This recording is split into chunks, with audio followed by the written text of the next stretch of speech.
Hello Wanderers, thank you for coming back to my channel and for clicking on this video. Today we're going to be speaking a little bit about Bridgerton season 3, which I have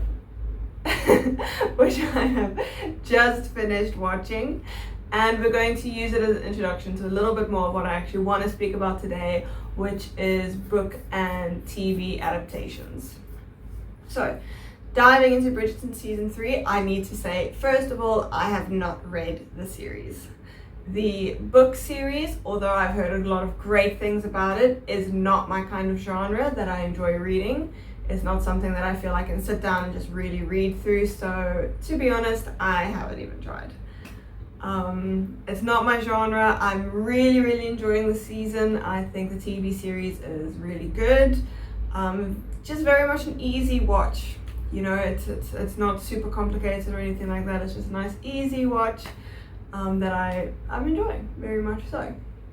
Now, bearing that in mind, I have done quite a bit of research, especially about some of the bigger, not issues, but the biggest controversies that are happening within the series at the moment.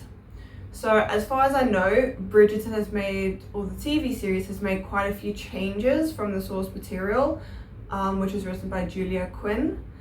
But the biggest change, or the biggest controversy, has just happened right at the end of season 3. So they've taken one of the main book characters, Michael, and they've turned him into a female, or they've gender swapped him into Michaela. This has become a huge controversial topic for fans of the books, not only because there's a whole plot line developing there, but simply because of the gender swap, I think. I think it has less to do with what the showrunner Jess Brunell has planned, and more to do with kind of the actual storyline that Julia Quinn has in the books. Julia Quinn has come out and said that the showrunner Jess did come to her before they started the season, and she did speak to them and they discussed it, and Julia was very happy with the changes, which I'm so grateful for. I'm not even a fan of the books, but as a reader, I just really respect Jess for just actually caring enough to do that, and to go into Julia Quinn and be like, listen, this is the plan, you are the source material, you know, she is the author, what do you think, and how can we make it in a way that you think is great?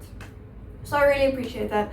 I do really hope that they can take Michaela and turn it into a thing that is respectable and everything. I feel like they gave us a lot of John Sterling, and like, personally, I've become very attached to John Sterling. I think he's a really cool character. I really enjoyed Francesca and John's romancing throughout the season, and I really loved it when she stood up to her mother and she said, like, you know, not every love story has to be fireworks and all of these huge big feelings. It can come slowly, it can come gently, and she still loves him, and I really enjoyed that. I thought it was great. I think they did ruin it a little bit when they introduced Michaela, which immediately made me like, ugh, because I'm very afraid that in season 4 they're just going to kind of cast off John. And apparently in the books, Francesca and John really did have a very loving and positive marriage to each other. So I really hope they keep that, and I really hope Michaela is kind of the person to swoop in at the end and kind of help her out of her grief and things like that. But please don't do that to John. Please don't do it. Just, you know, it doesn't have to be fireworks every single time. It can be slow and beautiful and still just full of love, and I really hope they focus on that. But my biggest thing that I want to speak about is book to TV adaptations. So this is very much a book series that's been adapted. As I said, there have been a lot of changes. Some of the changes I believe have been very positive. I enjoyed some of the changes. I think they've been great. I just hope that this hasn't suddenly turned into something that is a personally motivated decision, rather than a decision that is actually for the audiences. Because a book series isn't for showrunners. It isn't for audiences. It isn't for the author. Book series are for the readers. They're for the fans of those authors, they're for the fans of those books. And I don't think it's right for showrunners to kind of take that concept and turn it into something as a motive for something. If the author was trying to state something, it's a main theme, it's the guts of the book, absolutely, and you really apply those to your own motivation, go for it. I agree. But if it is not the main aim, the main theme of the books, and you've now turned it into something that is self-motivating, then I think that's where a lot of adaptations go wrong. It's a very big thing. So we're going to dive into that a little bit going forward. So, bad book to TV adaptations. So the obvious ones would be things like Percy Jackson, Eragon. Even though it's not a book adaptation, I still think the TV adaptation of Avatar The Last Airbender was horrific, and it's just an example of people not respecting the source material. Only time I mention it, it has to be on the list though, because wow. Some other examples include I Am Number 4. Personally, I think they did Harry Potter, the Half-Blood Prince, a little bit dirty. It's not my favorite book, and it's quite far off the movie. And finally, a personal favorite book series of mine that they butchered, I feel the same anger towards Percy Jackson Eragon, is Chaos Walking. So, what do all of these TV movie adaptations have in common that made them so disappointing towards us book fans? First of all, a lot of the time they don't follow the source material. Up to a point, that's okay. There are a lot of things that can't be translated from the book to the screen, and that's perfectly okay. We can understand that, You can understand that there's a lot of dialogue that happens inside people's heads, and there's a lot of things that just aren't easily translated to the screen, and that's okay. But the biggest thing that I think of these movies fail at is keeping to the source material in a way that it is still relevant to the main themes. As I stated earlier, the main themes, the guts of the books, what the books are trying to convey. And I think a big thing of that is when these main plots and these main themes are instead disregarded and are replaced by just not useless but unnecessary plots of romance, plots of fighting and action sequences when they don't really need to be there. They don't add anything to the story, and they've taken away something that is very important to the story. And I think that's where a lot of the adaptations fail. So I understand that on top of not being able to translate very well, I understand that movies and TV series have got a budget and time constraints, so that makes it also very difficult to set up certain expectations like set designs and these kinds of things. But I feel like there are ways that you can go around this.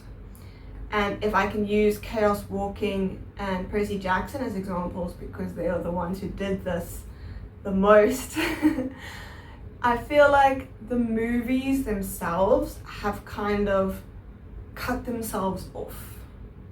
You've got Percy Jackson, for example, you've got all of those books in the series, and yet they've cut off the third and fourth one by the end of the second movie.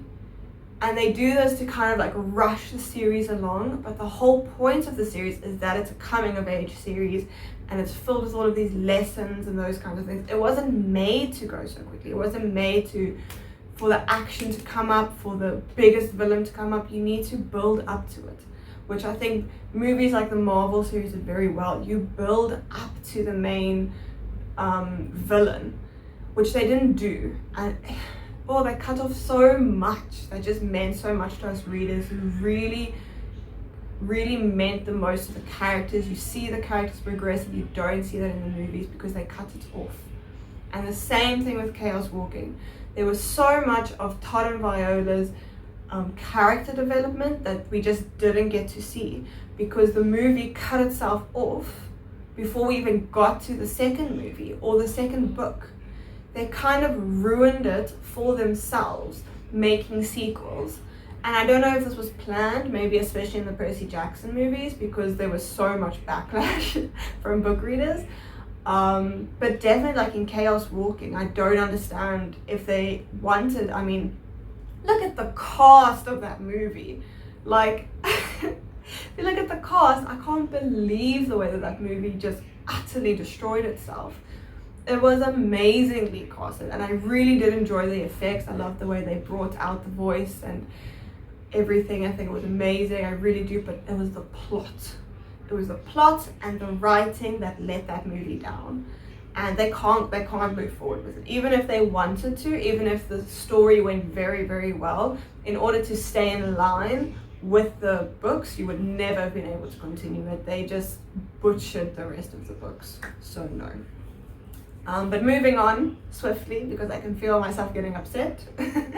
Moving on swiftly, we get really, really good adaptations as well. There are very, very few instances where I actually enjoy the movies more than the books, but it does happen. Some of these do include things like The Maze Runner, Little Women, Atonement, His Dark Materials, the series, not the movie. The series His Dark Materials, something like The Martian, and of course, top of the list, Lord of the Rings. Now, the differences between these like successful adaptations compared to the ones we're failing was specifically, I think, that the people involved actually cared about the source material. You can feel that they're actually fans of the source material. And this makes a huge difference to the way that the books are translated onto the screen. Things like Atonement, the book is very, very dialogue heavy. A lot of things happen in their heads. It's very difficult to translate it onto the screen in a way that is meaningful. So I feel like that was very difficult, but I think they did a really, really good job. I mean, the movie is just so compelling and it really, really hits you in a certain spot. So I think that's a great example of taking something that's very, very difficult to translate and doing it in a way that still respects the source material and all of the research that it has. You know, in Little Women, the director, Greta, she actually did her research. She read the books over and over. She did research on the author and the time period. She watched the other movies and saw what worked and what didn't work. And that's how she was able to make something that was so compelling and true to the source material in the 2019 Little Women, which is a great movie. Really, really enjoyed it. Things like The Lord of the Rings. I mean, don't even have to say too much. Everyone knows about The Lord of the Rings, but the set design, the costumes, they took what budget they had and they made the most of it. They used everything in their arsenal to just make this something that the fans would love. You know, they were fans. I mean, Ian McKellen used to walk around on set with the books, which is absolutely amazing. But I feel like if you're making a book adaptation, that's the kind of energy that the directors, the costume staff, the cast and crew, everyone needs to be bringing onto a project like that. It's not just you're making a movie because you want to make money, which I understand. I do. You want a movie to make money, but you need to be able to tell the story that the books are trying to make, because the books were a success. And there's a reason they were successful. There's a story, there's a theme that they are trying to convey, which I think is very, very important to maintain. So, all in all, I think the way to make a good movie adaptation of a book or TV adaptation of a book, His Dark Materials, is fantastic. It's a very, very good adaptation. But I think the biggest things you need to look for are people who care, first of all. You need to be faithful to the source material, understanding that you can't put everything in, but you need to be able to add things that are in line with the main themes, the main messages of the books. You need to be able to take care in your set designs, your costume designs, and everything like that. You need to be able to speak more with actions than you do with your words, and convey the same things with actions that the books do in their words. I think that's very, very important. You don't have the amount of words, you can't have narrations all the time in a movie. You need to be able to show what you're trying to say through your actions. Overall, directors and the cast and the crew just need to be able to capture the spirit of the book through everything that they're doing. And I think that's what makes really, really good TV adaptations of books. Alright, that's it for today. I hope you enjoyed it. Let me know what you think, if you agree with my points, or if there's anything else you'd like to add. And keep wondering. I'll see you in the next one.